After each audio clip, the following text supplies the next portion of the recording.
United Nations ਦੇ ਵਿੱਚ ਜਿਹੜਾ ਪਿਛਲੇ ਕੱਲ OIC ਨੇ ਜਿਹਦੇ 57 ਮੁਲਕ ਔਰ ਉਹਨੂੰ March 15th as international day to combat Islamophobia ਜੋ ਹੀ ਇਹ ਰੈਜ਼ੋਲੂਸ਼ਨ ਅਡਾਪਸ਼ਨ ਵੱਲ ਜਾਂਦਾ ਹੈ ਇੰਡੀਆ ਦਾ ਜਿਹੜਾ ਰਿਪਰੈਜ਼ੈਂਟੇਟਿਵ ਹੈ UN ਜਨਰਲ ਅਸੈਂਬਲੀ 'ਚ ਪਰਮਾਨੈਂਟ ਜਿਹੜਾ ਉਹਨਾਂ ਦਾ ਐਂਬੈਸਡਰ ਕਿਹਾ ਜਾਂਦਾ ਹੈ ਜਾਂ ਪਰਮਾਨੈਂਟ ਰਿਪਰੈਜ਼ੈਂਟੇਟਿਵ ਮਿਸਟਰ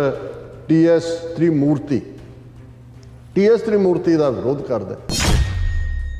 उन्हें कहा जी देखो Hinduism has more than 1.2 million followers, Buddhism more than 35 million, Sikhism more than 30 million spread out around the world. It's time that we acknowledge the prevalence of religiophobia rather than single out just one. It is important that United Nations remain above such religious matters which may seek to divide us rather than bring us together on one platform of peace and harmony and treat the world as one family.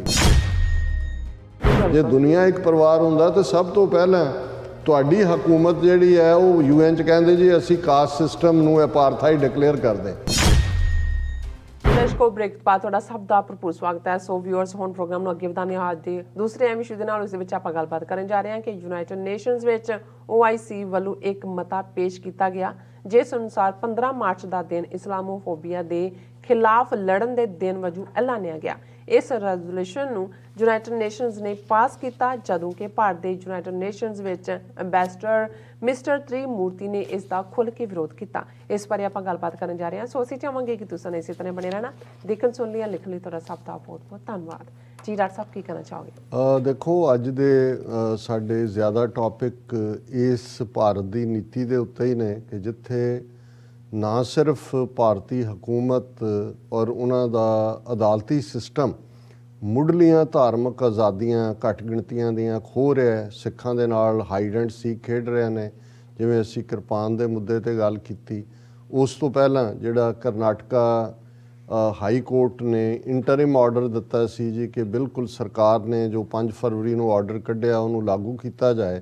ਔਰ ਉਦੋਂ even ਇੱਕ ਸਿੱਖ ਦਸਤਾਰਧਾਰੀ ਬੱਚੀ ਜਿਹੜੀ ਉਸ ਨੂੰ ਰੋਕ ਦਿੱਤਾ ਗਿਆ ਸੀ ਕਿ ਤੂੰ ਦਸਤਾਰ ਸਜਾ ਕੇ ਨਹੀਂ ਆ ਸਕਦੀ, ਪਰ ਕਿਉਂਕਿ ਉਹਨਾਂ ਦੇ ਫਿਰ ਹਾਈ ਕਮਾਂਡ ਨਾਗਪੁਰ ਵਾਲਿਆਂ ਨੇ ਕਿਹਾ ਹੋਣਾ ਕਿ 1 ਐਟ ਏ ਟਾਈਮ ਉਹਨੂੰ ਉਹਨਾਂ ਨੇ ਅਲਾਓ ਕਰ ਦਿੱਤਾ।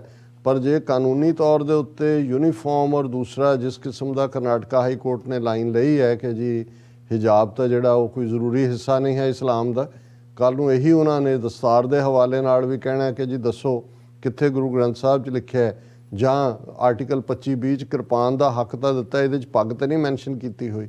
ਸੋ ਇਹ ਸਾਨੂੰ ਔਰ ਈਵਨ ਫੌਜ ਦੇ ਹਵਾਲੇ ਨਾਲ ਅਸੀਂ ਇਹ ਦੇਖ ਰਹੇ ਹਾਂ ਕਿ ਹੁਣ ਇੱਕ ਖਾਸ ਕਿਸਮ ਦੇ ਹੈਟ ਡਿਜ਼ਾਈਨ ਕੀਤੇ ਗਏ ਨੇ ਕਿ ਜੀ ਜਿਹੜੀਆਂ ਬੁਲੇਟਸ ਆਉਂਦੀਆਂ ਨੇ ਜਦੋਂ ਔਰ ਉਹ ਬੁਲੇਟ ਪ੍ਰੂਫ ਟਾਈਪ ਹੋਏਗਾ, ਬੁਲੇਟ ਡਿਵੀਏਟ ਹੋਏਗੀ।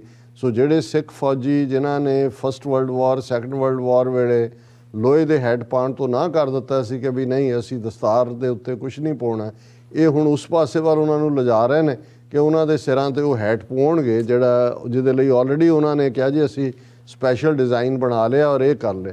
ਹੁਣ ਗੱਲ ਇਕੱਲੀ ਇਹ ਨਹੀਂ ਹੈ ਕਿ ਵਿਦਿਨ ਕੰਟਰੀ ਉਹਨਾਂ ਨੇ 200 ਮਿਲੀਅਨ ਮੁਸਲਮਾਨਾਂ ਦਾ, 30 ਮਿਲੀਅਨ ਸਿੱਖਾਂ ਦਾ, 30 ਮਿਲੀਅਨ ਤੋਂ ਜ਼ਿਆਦਾ ਈਸਾਈਆਂ ਦਾ ਜਾਂ ਈਵਨ 100 ਮਿਲੀਅਨ 200 ਮਿਲੀਅਨ ਦਲਿਤਾਂ ਦਾ ਇਸ ਹਿੰਦੂਤਵੀ ਹਕੂਮਤ ਨੇ ਕੀ ਹਾਲ ਕੀਤਾ ਹੋਇਆ। ਇੰਟਰਨੈਸ਼ਨਲੀ ਵੀ ਕਿਵੇਂ ਉਹ ਆਪਣੀ ਉਹਨਾਂ ਦੀ ਅੰਦਰਲੀ ਜਿਹੜੀ ਨਫ਼ਰਤ ਹੈ ਇਹਨਾਂ ਮਜ਼ਹਬਾਂ ਪ੍ਰਤੀ ਔਰ ਹਿੰਦੂਤਵਾਦੀ ਆਈਡੀਓਲੋਜੀ ਨੂੰ ਪ੍ਰਮੋਟ ਕਰਨ ਪ੍ਰਤੀ ਕਿਸ ਹੱਦ ਤੱਕ ਹੈ ਕਿ ਹੁਣ ਇਹਦੇ 'ਚ ਕੋਈ ਸ਼ੱਕ ਨਹੀਂ ਹੈ ਕਿ ਬੇਸ਼ੱਕ ਐਂਟਾਈ ਸੈਮਿਟਿਜ਼ਮ ਦੀ ਗੱਲ ਵੀ ਅਸੀਂ ਕਰਦੇ ਹਾਂ ਹਮੇਸ਼ਾ ਕਿ ਜੇ ਹਿਟਲਰ ਦੇ ਵਿਚਲੀ ਨਫ਼ਰਤ ਸੀ ਯਹੂਦੀਆਂ ਪ੍ਰਤੀ ਕਿ ਜੀ ਉਹਨਾਂ ਨੇ ਯਹੂਦੀਆਂ ਨੇ ਫਸਟ ਵਰਲਡ ਵਾਰ ਦੇ ਵੇਲੇ ਅੰਗਰੇਜ਼ਾਂ ਦੀ ਮਦਦ ਕੀਤੀ, ਪੈਸਾ ਦਿੱਤਾ ਔਰ ਜਦੋਂ ਉਹ ਵਾਪਸ ਉਹਦੀ ਨਾਜ਼ੀ ਪਾਰਟੀ ਬਣਦੀ ਹੈ ਅਤੇ ਉਹ ਇੱਕ ਨੀਤੀ ਲੈਂਦਾ ਜਿਹਦੇ ਥੱਲੇ ਯਹੂਦੀਆਂ ਦੀ ਪਰਸੀਕਿਊਸ਼ਨ 6 ਮਿਲੀਅਨ ਤੋਂ ਜ਼ਿਆਦਾ ਯਹੂਦੀ ਮਾਰੇ ਜਾਂਦੇ ਨੇ। ਇਹਦੇ 'ਚ ਵੀ ਕੋਈ ਸ਼ੱਕ ਨਹੀਂ ਹੈ ਕਿ ਸਦੀਆਂ ਤੋਂ ਜਦੋਂ ਤੱਕ 20ਵੀਂ ਸਦੀ ਤੱਕ ਪਹੁੰਚਦੇ ਹਾਂ ਜੂਇਸ਼ ਲੌਬੀ ਪਾਵਰਫੁਲ ਨਹੀਂ ਹੋ ਜਾਂਦੀ। ਬਹੁਤ ਵੱਡੇ ਪੈਮਾਨੇ 'ਤੇ ਦੁਨੀਆ ਭਰ ਦੇ ਵਿੱਚ ਖਾਸ ਤੌਰ 'ਤੇ ਯੂਰਪ ਦੇ ਵਿੱਚ ਯਹੂਦੀਆਂ ਨੂੰ ਨਾ ਸਿਰਫ ਨਫ਼ਰਤ ਨਾਲ ਦੇਖਿਆ ਜਾਂਦਾ ਸੀ, ਉਹਨਾਂ ਦੇ ਉੱਤੇ ਨਸਲੀ ਨਫ਼ਰਤ ਨਾਲ ਭਰੇ ਹੋਏ ਹਮਲੇ ਵੀ ਹੁੰਦੇ ਸੀ, ਪਰਸੀਕਿਊਸ਼ਨ ਹੁੰਦੀ ਸੀ। 2000 ਸਾਲ ਉਹ ਸਫ਼ਰ ਕਰਦੇ ਰਹੇ ਨੇ। ਇਸੇ ਤਰ੍ਹਾਂ ਜਦੋਂ ਵੀ ਈਵਨ ਜੇ ਯੂਕੇ ਦੇ ਹਵਾਲੇ ਨਾਲ ਕਿਹਾ ਜਾਏ ਕਿ ਜਦੋਂ ਪ੍ਰੋਟੈਸਟੈਂਟ ਚਰਚ ਸ਼ੁਰੂ ਹੁੰਦਾ ਹੈ 15ਵੀਂ ਸਦੀ ਦੇ ਵਿੱਚ, ਮਾਰਟਨ ਲੂਥਰ ਉਹਦੀ ਸ਼ੁਰੂਆਤ ਕਰਦੇ ਨੇ, ਤੇ ਉਹਨਾਂ ਦੀ ਜਿਹੜੀ ਐਗਜ਼ਿਸਟਿੰਗ ਉਹਨਾਂ ਦਾ ਮਜ਼ਹਬ ਸੀ ਕੈਥੋਲਿਸਿਜ਼ਮ, ਔਰ ਇੱਕ ਬਲੱਡੀ ਮੇਰੀ ਉਹਨੂੰ ਕਹਿੰਦੇ ਨੇ ਕੁਈਨ, ਉਹਨਾਂ ਦੀ ਕਿਵੇਂ ਪਰਸੀਕਿਊਸ਼ਨ ਕੀਤੀ, ਉਹਨਾਂ ਨੂੰ ਜਿਉਂਦਿਆਂ ਜਿਹੜਾ ਉਹ ਸਾੜਨ ਤੱਕ ਜਾਣ ਵਾਲੀ ਗੱਲ ਸੀ, burning at a stake the line ਸੀ।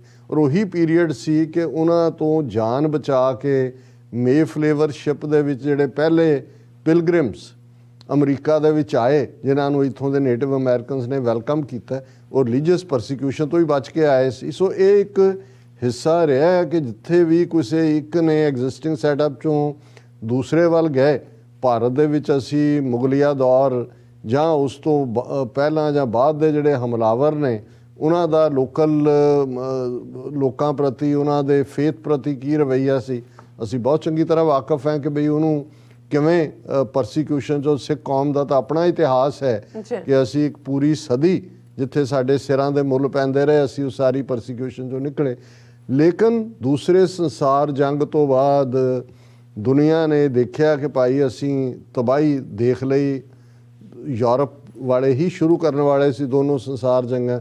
ਹੁਣ ਇੱਕ ਐਸੀ ਸੁਸਾਇਟੀ ਜਿਹੜੀ ਟੋਲਰੈਂਟ ਹੋਏ, ਜਿਹੜੀ ਇੱਕ ਦੂਸਰੇ ਦਾ ਫੇਥ ਵੀ ਐਗਰੀ ਟੂ ਡਿਸਐਗਰੀ, ਕਿ ਅਸੀਂ ਇਸ ਗੱਲ ਨਾਲ ਸਹਿਮਤ ਹੋਈਏ ਕਿ ਅਸੀਂ ਅਸਹਿਮਤ ਹੋ ਸਕਦੇ ਹਾਂ, ਇਹਨਾਂ ਫਾਊਂਡੇਸ਼ਨਸ ਦੇ ਉੱਤੇ ਹਿਊਮਨ ਸੁਸਾਇਟੀ ਬਣੇ। ਉਹਦੇ ਚੋਂ ਯੂਨਾਈਟਿਡ ਨੇਸ਼ਨਸ ਨਿਕਲਦਾ ਹੈ, ਉਹਦੇ ਚੋਂ ਚਾਰਟਰ ਆਫ ਹਿਊਮਨ ਰਾਈਟਸ ਨਿਕਲਦਾ ਹੈ, ਉਹਦੇ ਚੋਂ ਜਨੀਵਾ ਕਨਵੈਨਸ਼ਨਸ ਨਿਕਲਦੀਆਂ ਨੇ।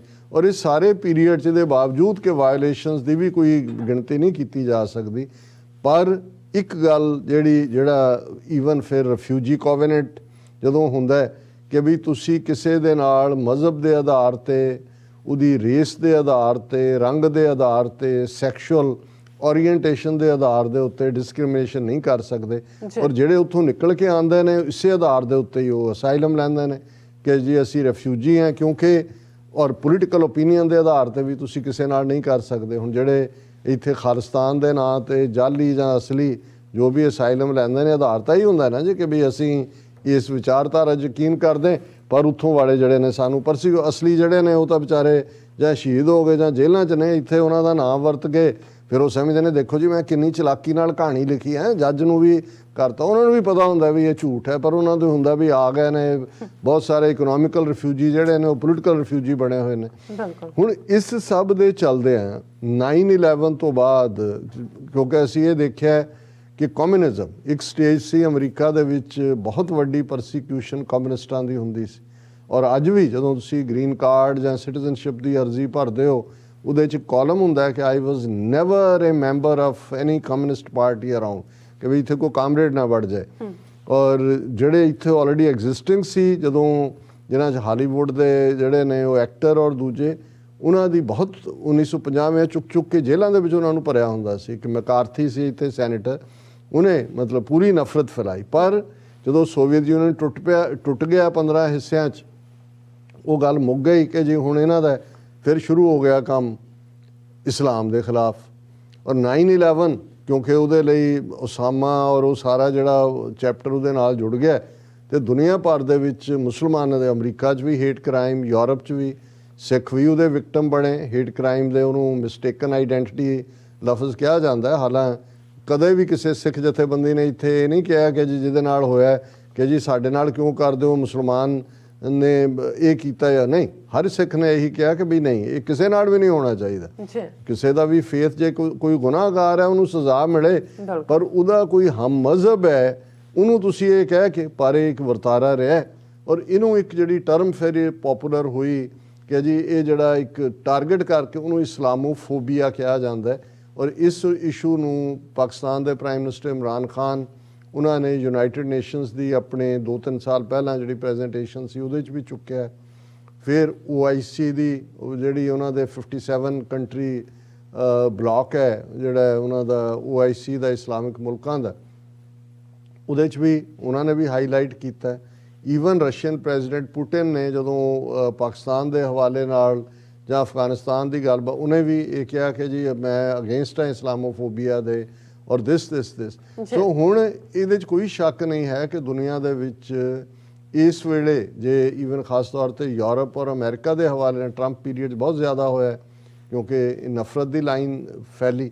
ਔਰ ਯੂਨਾਈਟਿਡ ਨੇਸ਼ਨਸ ਦੇ ਵਿੱਚ ਜਿਹੜਾ ਪਿਛਲੇ ਕੱਲ OIC ਨੇ, ਜਿਹਦੇ 57 ਮੁਲਕ ਔਰ ਉਹਨੂੰ OIC ਦੇ ਨਾਲ ਜਿਹੜਾ ਮੁਲਕਾਂ ਨੇ ਕੋ ਸਪਾਂਸਰ ਕੀਤਾ resolution, Afghanistan, Bangladesh, China, Egypt, Indonesia, Iran, Iraq, Jordan, Kazakhstan, Kuwait, Kyrgyzstan, लबनान, Libya, Malaysia, Maldives, Mali, Pakistan, Qatar, Saudi Arabia, Turkey, Turkmenistan, Uganda, United Arab Emirates, Uzbekistan and Yemen. ਹੁਣ ਇਹਨਾਂ 'ਚੋਂ ਇਹ ਨਹੀਂ ਹੈ ਵੀ ਸਾਰੇ ਮੁਲਕ ਹੀ ਇਸਲਾਮਿਕ ਨੇ, ਚਾਈਨਾ ਵੀ ਉਹਦੇ 'ਚ ਕੋ ਸਪਾਂਸਰ ਕਰਨ ਵਾਲਿਆਂ 'ਚ ਹੈ, ਇਸੇ ਤਰ੍ਹਾਂ ਜਿਹੜਾ ਯੂਗਾਂਡਾ ਵੀ ਹੈ ਔਰ ਦੂਸਰੇ ਹੋਰ ਕੁਝ ਮੁਲਕ ਵੀ ਨੇ, ਹੁਣ ਲੀਬੀਆ ਵੀ ਹੈ।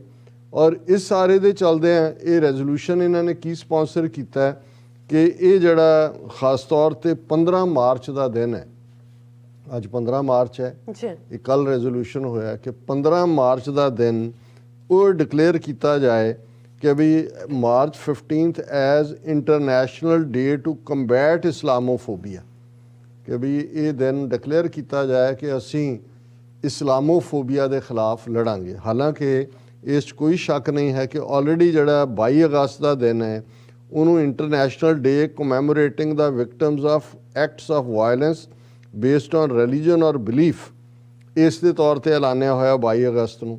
ਇਸੇ ਤਰ੍ਹਾਂ ਯੂਨਾਈਟਿਡ ਨੇਸ਼ਨਸ ਨੇ 16 ਨਵੰਬਰ ਦਾ ਦਿਨ ਜਿਹੜਾ ਹੈ ਡੇ ਆਫ ਟੋਲਰੈਂਸ ਦੇ ਤੌਰ ਤੇ, ਇੰਟਰਨੈਸ਼ਨਲ ਡੇ ਆਫ ਟੋਲਰੈਂਸ ਦੇ ਤੌਰ ਤੇ ਐਲਾਨਿਆ ਹੋਇਆ that we need to elevate phobia against one religion to the level of international day. So ਇਹ ਆਲਰੇਡੀ ਐਲਾਨੇ ਹੋਏ ਨੇ, ਲੇਕਿਨ ਕਿਉਂਕਿ ਇਸਲਾਮੋਫੋਬੀਆ ਦੇ ਉੱਤੇ ਪਾਕਿਸਤਾਨ ਨੇ ਵੀ ਲੀਡ ਕੀਤਾ, OIC ਨੇ ਲਿਆ ਰੈਜ਼ੋਲੂਸ਼ਨ ਲਿਆਂਦਾ ਔਰ ਮੈਜੋਰਟੀ ਜਿਹੜੇ 193 ਮੈਂਬਰ ਨੇ ਯੂਨਾਈਟਿਡ ਨੇਸ਼ਨਸ ਜਨਰਲ ਅਸੈਂਬਲੀ ਦੇ, ਉਹਨਾਂ ਨੇ ਇਹਨੂੰ ਸਪੋਰਟ ਕੀਤਾ ਔਰ ਆਲਰੇਡੀ ਉਹਨਾਂ ਨੇ ਅੱਜ ਦਾ ਦਿਨ ਇਹਨੂੰ ਡਿਕਲੇਅਰ ਕਰ ਦਿੱਤਾ ਹੈ। ਹੁਣ ਇਸ ਮੁੱਦੇ ਤੇ ਭਾਰਤ ਦੇ ਵਿੱਚ ਮਾਈਨੋਰਟੀਜ਼ ਨਾਲ ਇਹ ਕੀ ਕਰ ਰਹੇ ਨੇ ਉਹ ਸਾਹਮਣੇ ਹੈ, ਪਰ ਜਿਉਂ ਹੀ ਇਹ ਰੈਜ਼ੋਲੂਸ਼ਨ ਐਡੋਪਸ਼ਨ ਵੱਲ ਜਾਂਦਾ ਹੈ, ਇੰਡੀਆ ਦਾ ਜਿਹੜਾ ਰਿਪਰੈਜ਼ੈਂਟੇਟਿਵ ਹੈ UN ਜਨਰਲ ਅਸੈਂਬਲੀ 'ਚ ਪਰਮਾਨੈਂਟ ਜਿਹੜਾ ਉਹਨਾਂ ਦਾ ਐਂਬੈਸਡਰ ਕਿਹਾ ਜਾਂਦਾ ਹੈ ਜਾਂ ਪਰਮਾਨੈਂਟ ਰਿਪਰੈਜ਼ੈਂਟੇਟਿਵ ਮਿਸਟਰ TS ਤ੍ਰਿਮੂਰਤੀ ਦਾ ਵਿਰੋਧ ਕਰਦਾ ਹੁਣ। ਔਰ ਉਹਦਾ ਤੁਸੀਂ ਆਰਗੂਮੈਂਟ ਜੇ ਦੇਖੋ ਤਾਂ ਫਿਰ ਇਹ ਲੱਗਦਾ ਹੈ ਵੀ ਕਿੰਨੀ ਨਫ਼ਰਤ ਇਹਨਾਂ ਦੇ ਅੰਦਰ ਭਰੀ ਹੋਈ ਹੈ। ਇਕੱਲਾ ਇਹ ਹੁਣ ਉਹਨੇ ਤਾਂ ਉਹੀ ਰਿਪਰੈਜ਼ੈਂਟ ਕਰਨਾ ਜੋ ਉਹਨੂੰ ਫੋਰਨ ਆਫਿਸ ਨੇ ਕਿਹਾ ਵੀ ਇਹਦੇ ਤੇ ਤੁਸੀਂ ਕੀ ਲਾਈਨ ਲੈਣੀ ਹੈ। ਹੁਣ ਉਹਦੇ 'ਚ ਉਹ ਇਹ ਕਹਿੰਦਾ ਹੈ, ਉਹਨੇ ਕਿਹਾ ਜੀ ਦੇਖੋ Hinduism has more than 1.2 million followers, Buddhism more than 35 million, Sikhism more than 30 million spread out around the world. It's time that we acknowledge the prevalence of religiophobia rather than single out just one. ਉਹਨੇ ਕਿਹਾ ਜੀ ਇਹ ਸਿਰਫ ਮੁਸਲਮਾਨਾਂ ਦੇ ਲਈ ਕਿਉਂ, ਇਹ ਤਾਂ ਸਾਰਿਆਂ ਦੇ ਲਈ। ਦੇਖੋ ਜੀ ਇਹ ਸਿੱਖ ਵੀ ਨੇ, ਉਹਨਾਂ ਨਾਲ ਵੀ ਹੁੰਦਾ ਹੈ, ਬੁੱਧ ਹਿੰਦੂਆਂ ਨਾਲ ਵੀ ਹੁੰਦਾ ਹੈ। ਉਹ ਭਾਈ ਉਹ ਤਾਂ ਆਲਰੇਡੀ ਜਿਹੜੇ 2 ਦਿਨ ਡਿਕਲੇਅਰ ਕੀਤੇ ਹੋਏ ਨੇ UN ਨੇ, ਟੋਲਰੈਂਸ ਡੇ ਵੀ ਹੈ ਔਰ ਦੂਸਰਾ ਵੀ ਜਿਹੜਾ ਅਸੀਂ ਹੁਣੇ ਹੀ ਐਕਸਪਲੇਨ ਕੀਤਾ ਹੈ। ਇਹ ਤਾਂ ਇੱਕ ਸਪੈਸੀਫਿਕਲੀ ਕਿਉਂਕਿ ਇੱਕ ਮਜ਼ਹਬ ਜਿਹਨੂੰ ਟਾਰਗੇਟ ਕੀਤਾ ਹੈ ਔਰ ਮੋਸਟਲੀ ਯੂਰਪ ਦੇ ਵਿੱਚ ਟਾਰਗੇਟ ਹੈ, ਜਾਂ ਹੁਣ ਅਸੀਂ ਇੰਡੀਆ ਦੇ ਹਵਾਲੇ ਨਾਲ ਦੇਖੀਏ, ਹੁਣ ਉਹ ਇਹ ਕਹਿਣਾ ਇਹ ਕਿਉਂਕਿ ਉਹਨਾਂ ਨੂੰ ਇਹ ਪਤਾ ਹੈ ਵੀ ਸੂਨਰ ਔਰ ਲੇਟਰ ਜੋ 200 ਮਿਲੀਅਨ ਮੁਸਲਮਾਨਾਂ ਨਾਲ ਉੱਥੇ ਕਰ ਰਹੇ ਨੇ ਉਹ ਇੰਟਰਨੈਸ਼ਨਲ ਫੋਰਮ ਦੇ ਉੱਤੇ ਆਉਣਾ। ਪਰ ਇਹਨੂੰ ਉਹ ਇਹ ਕਹਿ ਰਿਹਾ ਦੇਖੋ ਜੀ ਇੰਡੀਆ ਤਾਂ ਪਲੂਰਲ ਕੰਟਰੀ ਹੈ, ਮਲਟੀ ਰਿਲੀਜੀਅਸ, ਦੂਜੇ ਤੀਜੇ, ਇੱਥੇ ਤੁਸੀਂ ਜਿਹੜਾ ਉਹਨਾਂ ਨੂੰ ਮੁਸਲਮਾਨਾਂ ਨੂੰ ਕਿਉਂ ਸਿੰਗਲ ਆਊਟ ਕਰਦੇ ਹੋ। ਇਟ ਇਜ਼ ਇੰਪੋਰਟੈਂਟ ਦੈਟ ਇਹ ਉਹਦੀ ਸਟੇਟਮੈਂਟ ਹੈ, it is important that United Nations remain above such religious matters which may seek to divide us rather than bring us together on one platform of peace and harmony and treat the world as one family. ਵਾਹ ਵਾਹ ਵਾਹ ਵਾਹ। ਉਹ ਕਹਿੰਦਾ ਜੀ ਦੇਖੋ ਇਹ ਤੁਸੀਂ ਇਸਲਾਮੋਫੋਬੀਆ ਤੁਸੀਂ ਡਿਵਾਈਡ ਕਰ ਰਹੇ ਹੋ, ਸਾਡਾ ਤਾਂ ਦੁਨੀਆ ਇੱਕ ਪਰਿਵਾਰ ਹੈ। ਉਹ ਜਿਹੜਾ ਪਰਿਵਾਰ ਦਾ ਤੁਸੀਂ ਉਦਾਹਰਣ ਜੋ ਉੱਥੇ ਸੈੱਟ ਕਰ ਰਹੇ ਹੋ ਇੰਡੀਆ 'ਚ, ਜੋ ਤੁਸੀਂ ਮਾਈਨੋਰਟੀਜ਼ ਨਾਲ ਕਰ ਰਹੇ ਹੋ, ਉਹ ਦੱਸਦਾ ਵੀ ਤੁਸੀਂ ਕਿੰਨਾ ਕੁ ਬਿਲੀਵ ਕਰਦੇ ਹੋ ਕਿ ਦੁਨੀਆ ਇੱਕ ਪਰਿਵਾਰ ਹੈ। ਜੇ ਦੁਨੀਆ ਇੱਕ ਪਰਿਵਾਰ ਹੁੰਦਾ ਤਾਂ ਸਭ ਤੋਂ ਪਹਿਲਾਂ ਤੁਹਾਡੀ ਹਕੂਮਤ ਜਿਹੜੀ ਹੈ ਉਹ UN 'ਚ ਕਹਿੰਦੇ ਜੀ ਅਸੀਂ ਕਾਸਟ ਸਿਸਟਮ ਨੂੰ ਅਪਾਰਥਾਈਡ ਡਿਕਲੇਅਰ ਕਰਦੇ ਹਾਂ। ਕਾਸਟ ਸਿਸਟਮ ਤੋਂ ਬਦਤਰ ਕਿਹੜਾ ਨਸਲਵਾਦ ਹੈ। ਜਨਮ ਤੋਂ ਤੁਸੀਂ ਬ੍ਰਾਹਮਣ, ਕਸ਼ਤਰੀ, ਵੈਸ਼, ਸ਼ੂਦਰ ਹੋ, 3500 ਸਾਲ ਤੋਂ ਤੁਸੀਂ ਉਸ ਸਿਸਟਮ ਨੂੰ ਫੋਲੋ ਕਰ ਰਹੇ ਹੋ। ਅੱਜ ਵੀ ਤੁਸੀਂ ਉਸ ਦੇ ਉੱਤੇ ਖੜੇ ਹੋ ਤੇ ਤੁਸੀਂ ਕਿਹੜਾ ਵਨ ਵਰਲਡ ਕਰ ਰਹੇ ਹੋ ਔਰ ਬਾਕੀ ਮਜ਼ਹਬਾਂ ਨਾਲ ਤੁਸੀਂ ਕੀ ਕਰ ਰਹੇ ਹੋ। ਫਿਰ ਉਹ ਇੱਥੇ ਨਹੀਂ ਰੁਕਦਾ, ਉਹਨਾਂ ਨੇ ਕਿਹਾ ਕਿ in fact there is clear evidence that over decades some religiophobias have in fact affected the followers of non-Abrahamic religions as well। ਹੁਣ ਉੱਥੇ ਉਹਨੇ ਨਵੀਂ ਡਿਬੇਟ ਖੜੀ ਕਰਤੀ। ਉਹਨੇ ਕਿਹਾ ਜੀ ਹੁਣ ਇਹ ਜਿਹੜੇ ਜੂਡਾਇਜ਼ਮ, ਕ੍ਰਿਸਚੀਅਨਿਟੀ ਔਰ ਇਸਲਾਮ ਇਹ ਅਬਰਾਹਮੈਨਿਕ ਰਿਲੀਜਨ ਮੰਨੇ ਜਾਂਦੇ ਨੇ। ਉਹਨੇ ਕਿਹਾ ਜੀ ਮਤਲਬ ਅਬਰਾਹਮੈਨਿਕ ਰਿਲੀਜਨਸ ਤੁਸੀਂ ਐਵੇਂ ਹੀ ਡੋਮੀਨੇਟ ਕਰੀ ਜਾਂਦੇ ਹੋ, ਤਾਂ ਬਾਕੀਆਂ ਨਾਲ ਵੀ ਤਾਂ ਡਿਸਕ੍ਰਿਮੀਨੇਸ਼ਨ। ਕੌਣ ਕਹਿੰਦਾ ਵੀ ਤੁਸੀਂ ਬਾਕੀਆਂ ਦੇ ਨਾਲ ਜਿਹੜੀ ਡਿਸਕ੍ਰਿਮੀਨੇਸ਼ਨ ਦੀ ਗੱਲ ਹੈ ਉਹਨੂੰ ਹਾਈਲਾਈਟ ਨਾ ਕਰੋ, ਤੁਸੀਂ ਆਪਣੀ ਕਾਊਂਟਰ ਪ੍ਰਪੋਜ਼ਲ ਲੈ ਕੇ ਆ ਜਾਓ। ਤੁਸੀਂ ਕਹੋ ਜੀ ਜਿਹੜਾ ਸਿੱਖ ਫੋਬੀਆ ਹੈ ਜਾਂ ਹਿੰਦੂ ਫੋਬੀਆ ਹੈ ਜਾਂ ਬੁੱਧਿਸਟ ਫੋਬੀਆ, ਇਹਦਾ ਵੀ ਇੱਕ ਦਿਨ ਇਹ ਤਾਂ ਗੱਲ ਸਮਝ ਆ ਸਕਦੀ, ਪਰ ਤੁਸੀਂ ਇੱਕ ਆਲਰੇਡੀ ਐਗਜ਼ਿਸਟਿੰਗ 2 ਦਿਨ ਨੇ ਉਹਨਾਂ 'ਚ ਜੇ ਇੱਕ ਕੰਸੈਂਸਸ ਦੇ ਨਾਲ ਇੱਕ ਰੈਜ਼ੋਲੂਸ਼ਨ ਆਉਂਦਾ ਹੈ, ਪਰ ਤੁਸੀਂ ਕਿਉਂਕਿ ਇਹ ਮਿੱਥਿਆ ਹੋਇਆ ਕਿ ਆਪਣੀ ਆਡੀਅנס ਨੂੰ ਤੁਸੀਂ ਦੱਸਣਾ ਹੈ ਕਿ ਦੇਖੋ ਜੀ ਅਸੀਂ ਤਾਂ ਸਿੱਖਾਂ ਦੇ ਜਿਹੜਾ ਇਹਨਾਂ ਦੇ ਖਿਲਾਫ ਮੁਸਲਮਾਨਾਂ ਦੇ ਹੱਕ 'ਚ ਜੇ ਆਇਆ ਕੁਛ ਤਾਂ ਅਸੀਂ ਤਾਂ ਉੱਥੇ ਵੀ ਵਿਰੋਧ ਕੀਤਾ ਔਰ ਇੱਥੇ ਨਹੀਂ ਹੈ। ਉਹ ਫਿਰ ਉਹਦੇ 'ਚ ਅੱਗੋਂ ਐਲੈਬੋਰੇਟ ਕਰ ਰਿਹਾ ਸਿੱਖਾਂ ਨੂੰ ਨਾਲ, ਉੱਥੇ ਸਿੱਖਾਂ ਨੂੰ ਨਾਲ ਜੋੜ ਕੇ ਨੇ ਉੱਥੇ ਆਤੰਕਵਾਦੀ ਨੇ ਜਾਂ ਖਾਲਿਸਤਾਨੀ ਨੇ। ਇੱਥੇ ਕਹਿ ਰਿਹਾ ਦੇਖੋ ਹੀ ਸਾਈਟਡ ਸੈਵਰਲ ਐਗਜ਼ਾਮਪਲਸ ਡਿਸਟਰਕਸ਼ਨ ਆਫ ਬਮਾਇਨ ਬੁੱਧਾਸ ਇਨ ਅਫਗਾਨਿਸਤਾਨ। ਤੁਸੀਂ ਬੁੱਧ ਨੂੰ ਫੁੱਲ ਪਾਏ ਹੋਏ ਨੇ, ਤੁਸੀਂ ਨਾਲੰਦਾ 'ਚ ਉਹ ਯੂਨੀਵਰਸਿਟੀ ਦਾ ਕੀ ਹਾਲ ਕੀਤਾ। ਅਮ੍ਰਿਤਿਆ ਸੇਨ ਵਰਗਾ ਨੋਬਲ ਲੌਰੀਏਟ ਜਿਹੜਾ ਉੱਥੋਂ ਦਾ ਵਾਈਸ ਚਾਂਸਲਰ ਸੀ, ਉਹ ਛੱਡ ਕੇ ਆਇਆ ਕਿ ਵੀ ਇਹ ਤਾਂ ਹਿੰਦੂਤਵ ਦਾ ਏਜੰਡਾ ਲਾਗੂ ਕਰ ਰਹੇ ਨੇ। ਤੁਸੀਂ ਉੱਥੇ ਉਹ ਬੱਟ ਬ੍ਰਿਕਸ ਜਿਹੜਾ ਬੈਨੀਅਨ ਟਰੀ ਹੈ ਜਿਹਦੇ ਥੱਲੇ ਬੁੱਧ ਬੈਠਾ ਹੈ, ਉਹਨੂੰ ਤੁਹਾਡੇ ਪੰਡਤਾਂ ਨੇ ਸਾੜ ਕੇ ਉੱਥੇ ਬ੍ਰਾਹਮਣ ਬੈਠੇ ਹੋਏ ਨੇ ਕਬਜ਼ਾ ਕਰਕੇ ਔਰ ਬੁੱਧਿਜ਼ਮ ਵਾਲਿਆਂ ਨੂੰ ਪਰਲੇ ਪਾਸੇ ਧੱਕਿਆ। ਪਰ ਉੱਥੇ ਬਮਾਇਨ ਨੂੰ ਕਹਿ ਰਿਹਾ violation of gurdwara premises, massacre of Sikh pilgrims and gurdwara. ਉਹਨੇ ਕਿਹਾ ਜੀ ਦੇਖੋ ਸਿੱਖਾਂ ਨੂੰ ਮਾਰਿਆ ਗੁਰਦੁਆਰਿਆਂ, ਤੁਹਾਨੂੰ ਆਪਣਾ ਟੈਂਕਾਂ ਤੋਪਾਂ ਨਾਲ ਹਮਲਾ ਭੁੱਲ ਗਿਆ ਦਰਬਾਰ ਸਾਹਿਬ ਤੇ। ਨਵੰਬਰ 84 'ਚ ਭਾਰਤ ਭਰ 'ਚ ਕੱਲੀ ਤੁਸੀਂ ਨਸਲਕੁਸ਼ੀ ਨਹੀਂ ਕੀਤੀ ਹੈ, ਕਿਵੇਂ ਹਿੰਦੂਤਵੀ ਭੀੜਾਂ ਨੇ ਜਿਹੜਾ ਗੁਰਦੁਆਰਿਆਂ ਤੇ ਹਮਲੇ ਕੀਤੇ ਨੇ। ਹੁਣ ਇੱਥੇ ਆਪਣੇ ਮੁਲਕ 'ਚ ਸਿੱਖਾਂ ਦਾ ਕੀ ਹਸ਼ਰ ਕਰ ਰਹੇ ਨੇ, ਇੱਥੇ ਮੁਸਲਮਾਨਾਂ ਨੂੰ ਕਾਊਂਟਰ ਕਰਨ ਲਈ ਤੁਸੀਂ ਸਿੱਖ ਫੈਕਟਰ ਲੈ ਆਓ ਵਿੱਚ ਔਰ ਉਹਨਾਂ ਨੂੰ ਕਹੋ ਜੀ ਲੜਾ ਦਿਓ ਇਹਨਾਂ ਨੂੰ ਆਪਸ 'ਚ। ਉਹ ਕਹੇ ਜੀ ਇਹ ਇਵੇਂ ਕਰ ਰਹੇ ਨੇ। ਫਿਰ ਉਹ ਕਹਿ ਰਿਹਾ ਜੀ ਇਹ ਜਿਹੜਾ he said these contribute to the rise of contemporary forms of religious phobias against non Abrahamic religion. ਹੁਣ ਸਿੱਖ ਧਰਮ ਨੂੰ ਇੱਥੇ ਧਰਮ ਮੰਨ ਰਿਹਾ ਕਿ ਨੌਨ ਅਬਰਾਹਮੈਨਿਕ ਰਿਲੀਜਨ ਹੈ। ਦੇਖੋ ਹਿੰਦੂ, ਸਿੱਖ, ਬੁੱਧਿਸਟ, ਤੁਸੀਂ ਤਾਂ ਸਿੱਖਾਂ ਤੇ ਬੁੱਧਿਸਟਾਂ ਨੂੰ ਕਨਸਟੀਟਿਊਸ਼ਨ ਦੇ ਥੱਲੇ ਹਿੰਦੂ ਬਣਾਇਆ ਹੋਇਆ, ਪਹਿਲਾਂ ਉਹ ਕੱਢੋ। ਪਹਿਲਾਂ ਆਰਟੀਕਲ 25 ਜਿਹੜਾ 25(b) ਜਿਹਦੇ ਥੱਲੇ ਤੁਸੀਂ ਹਿੰਦੂ ਐਲਾਨਿਆ ਹੋਇਆ, ਫਿਰ ਅੱਗੇ ਲੰਬਾ ਚੌੜਾ ਉਸ ਸਾਰੇ ਦਾ।